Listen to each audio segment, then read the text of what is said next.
Magandang araw po sa inyong lahat and welcome back to my channel. Bago po ako magsimula, isang shoutout po muna tayo sa mga taga Ilocos Norte galing kay Mina Grace Ballesteros. Kamusta po kayo lahat dyan sa Ilocos Norte? At salamat kay Mina Grace sa pagsubaybay sa aking bunting channel. Okay, Senator Amy Marcos, best friend talaga nitong si VP Inday Sara. Paano ba naman? Hindi ba itong si Sara Duterte, lahat ng kapalpakan na nangyayari sa pamilya niya ay isinisisi kay President Bongbong Marcos? Ganun na rin po si Amy Marcos Duterte. Dahil kung mapapansin ninyo, sa halos lahat ng senatorial survey na lumalabas recently, wala na po si Amy Marcos sa top 12. Kung nandun man siya sa mga winnables, siya ay madalas nasa number 13, 14, 15, 16, 17, 18. So, pababa ng pababa ang rating nitong si Amy Marcos. At alam nyo ba kung sino ang sinisisi niya kung bakit mababa ang kanyang rating?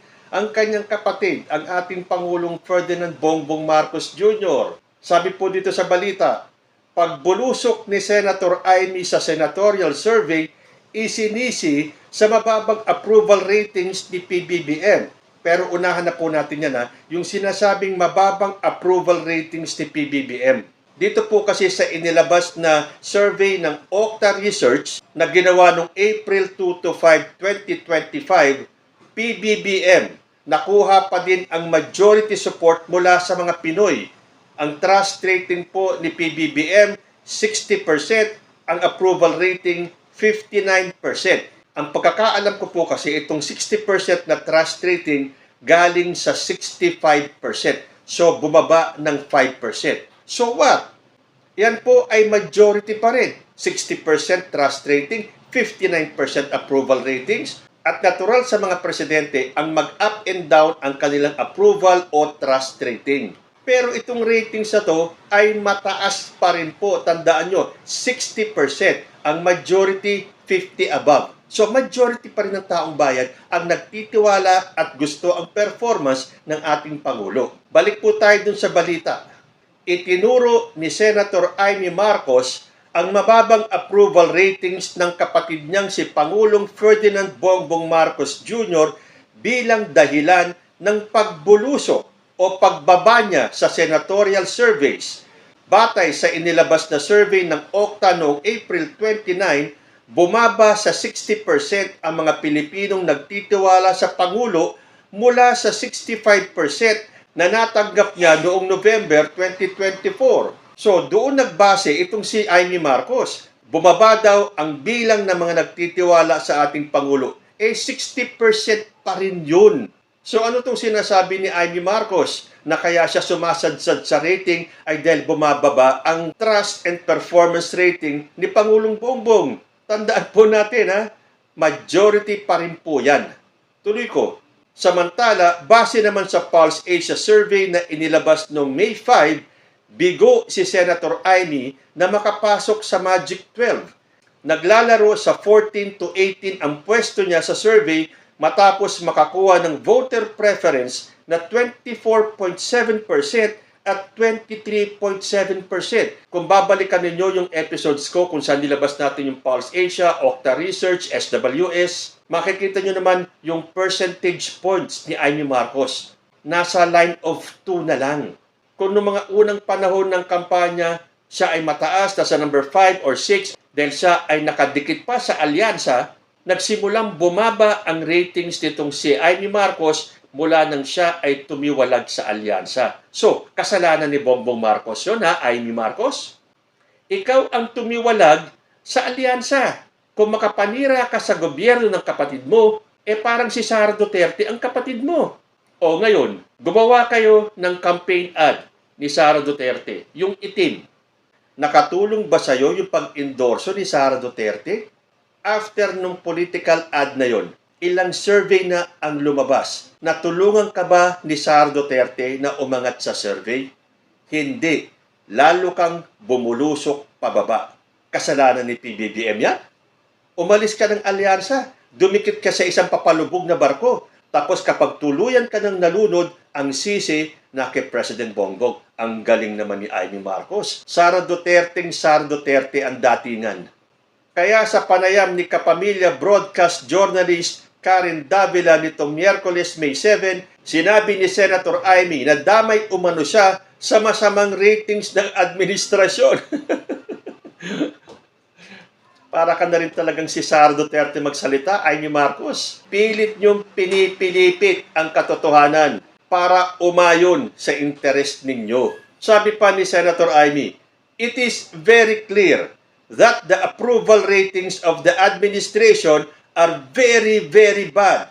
Napakababa. Dahil sa apelyido ko, Marcos rin ako. Damay-damay talaga ako. Oh, tumigil ka nga, Amy Marcos. Sasabihin mong napakababa. 60%? Napakababa para sa'yo? At kung talagang damay ka sa sinasabi mong pagbaba ng rating ni Pangulong Bongbong, bakit yung mga kasamahan mo dati sa alyansa nagpapalitan silang 10 sa top 12?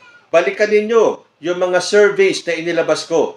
8 or 9 out of 12 slots, mga kandidato ng alyansa. At wala doon ang pangalan ni Amy Marcos. So kung talagang damay ka sa pagbaba ng ratings na sinasabi mo ni PBBM, di dapat lahat ng alyansa damay.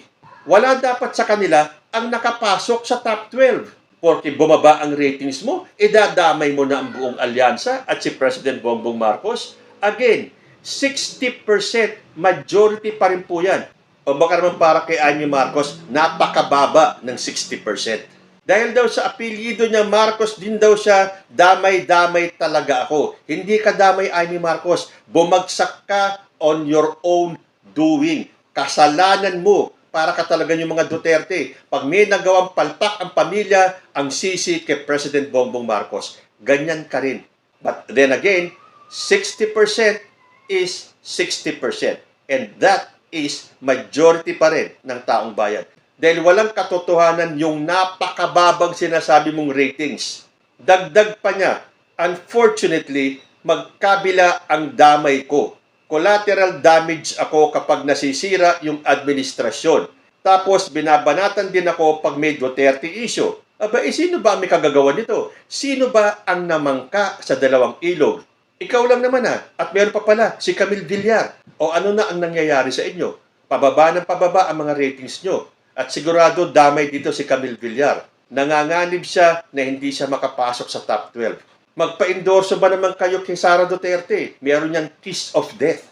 Matatandaang pamamangka umano sa dalawang ilog ang isang problema sa kandidatura ni Senator Amy ayon sa suri ng isang professor at political scientist. Hindi na po kailangan ng isang professor o ng political scientist para malaman na si Amy Marcos ay namamangka sa dalawang ilog.